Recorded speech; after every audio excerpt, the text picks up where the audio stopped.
Olá pessoal, bem-vindos ao nosso giro semanal sobre o mercado financeiro, semana em que a tensão geopolítica global dominou as ações do mercado. O conflito cada vez mais tenso entre o Hamas e Israel tem dado o tom do mercado nas últimas 2 semanas e o receio de que esse confronto se espalhe pela região traz ainda mais receio para a comunidade global. A coisa ficou ainda mais tensa essa semana depois de que um míssil atingiu um hospital na faixa de Gaza, matando aí mais de 500 pessoas. Isso acabou fazendo com que a Jordânia cancelasse o encontro entre o presidente Joe Biden e líderes árabes. Mas mesmo assim o presidente Joe Biden viajou até Israel para tentar levar apoio ao país. Israel também detalhou essa semana o seu plano de ataque contra o Hamas, e o ministro da Defesa de Israel já alertou que essa guerra vai ser uma guerra longa, que não vai ser algo aí que vai se resolver em um mês, mas que esse confronto tende a se arrastar. Mas o plano de Israel inclui sim uma invasão à faixa de Gaza, que é algo considerado muito tenso e muito delicado na região. O medo de que o Hezbollah também possa entrar aí no confronto. Essa semana nós tivemos alertas vindos aí do Irã de que uma invasão de Israel à faixa de Gaza poderia trazer aí uma consequência catastrófica. Além disso, Israel acusou aí a Jihad Islâmica, que é um outro grupo terrorista que também apoia o Hamas, de que foi um míssil defeituoso deles que atingiu o hospital na faixa de Gaza. Pelo menos nós tivemos uma boa notícia nesse confronto essa semana. 2 reféns norte-americanas foram liberadas pelo Hamas na sexta-feira, e isso fez aí com que o presidente Joe Biden pedisse ao primeiro-ministro Benjamin Netanyahu de Israel para que aguardasse um pouco aí a invasão à faixa de Gaza, para que eles tentassem negociar a libertação dos demais reféns. Acreditam aí que existam cerca de 250 reféns ainda no poder do Hamas, todos eles presos na faixa de Gaza. E uma invasão de Israel à faixa de Gaza poderia levar à morte a esses reféns. Fato é que essa tensão geopolítica traz aí uma grande estabilidade para o mundo como um todo.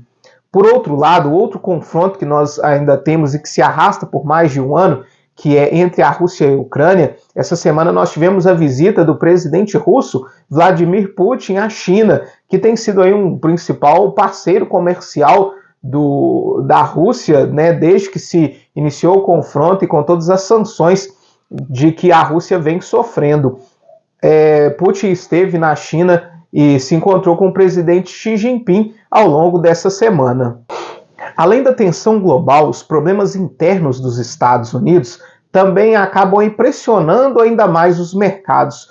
Na Câmara, Jim Jordan, que é aliado aí do ex-presidente Donald Trump, tentou disputar aí a presidência da Câmara essa semana, mas não conseguiu aí o número de votos necessários, o que traz ainda mais pressão, já que no mês que vem, mais uma vez, os Estados Unidos vai precisar aí discutir o teto da sua dívida pública. Além disso, Jerome Powell deu entrevista essa semana dizendo que o Banco Central norte-americano continua de olho nos indicadores da economia e não descartou aí ainda mais uma alta de juros esse ano para tentar conter a inflação.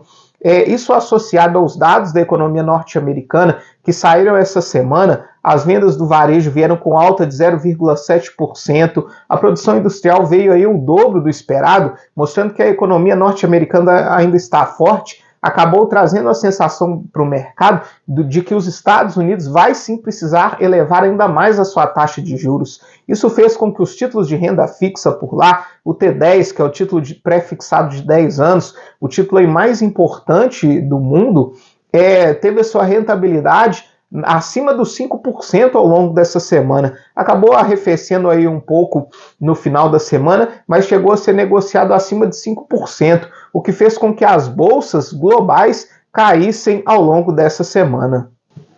O S&P 500 encerra essa semana com uma queda de 2,72%. A Nasdaq caiu mais, caiu 3,38%. E o Dow Jones caiu 2,08%.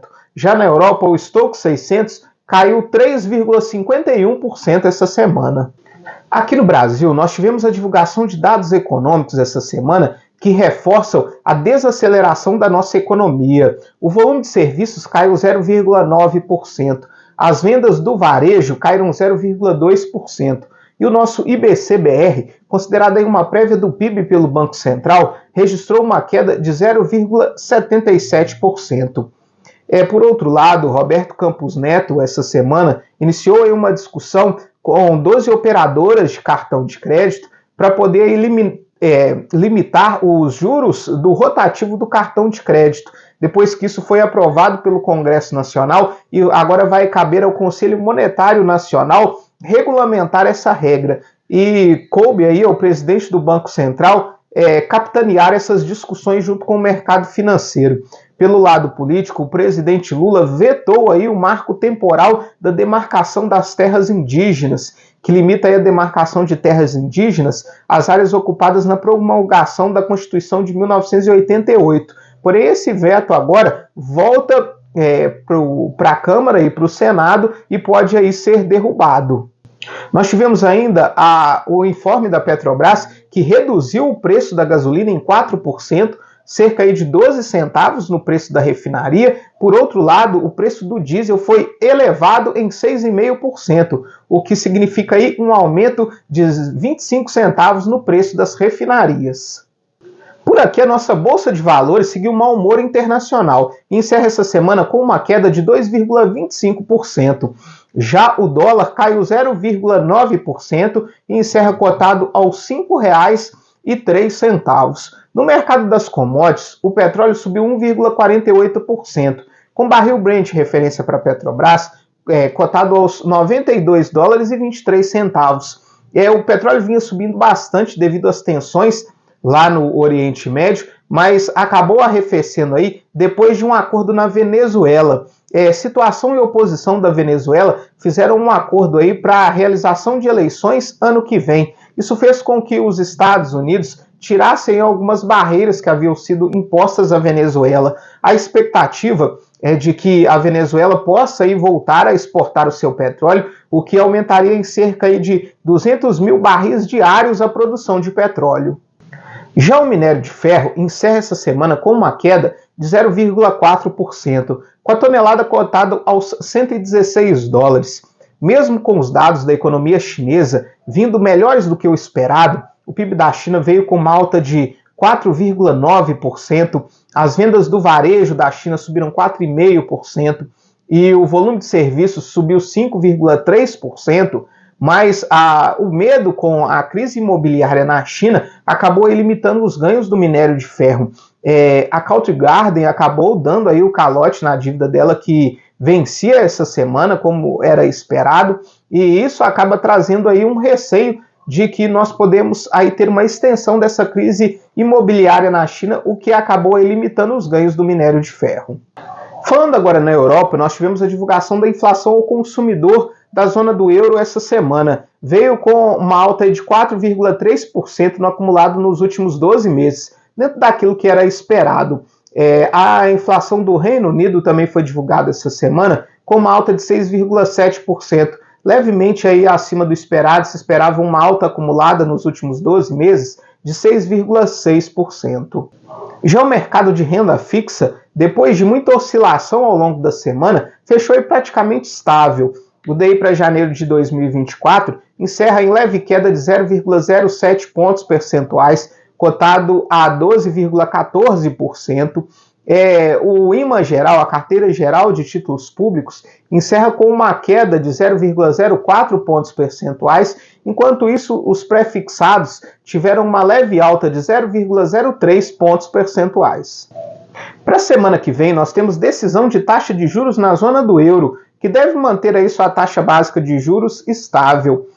Nós temos também a divulgação dos índices de inflação dos Estados Unidos. Aqui no Brasil também saem os índices de inflação, né? Sai o GPM, o IPCA 15, que é considerada aí a prévia da nossa inflação oficial.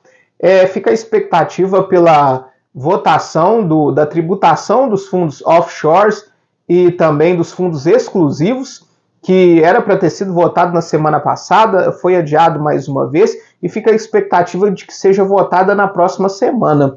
E já nesse domingo nós temos as eleições da Argentina.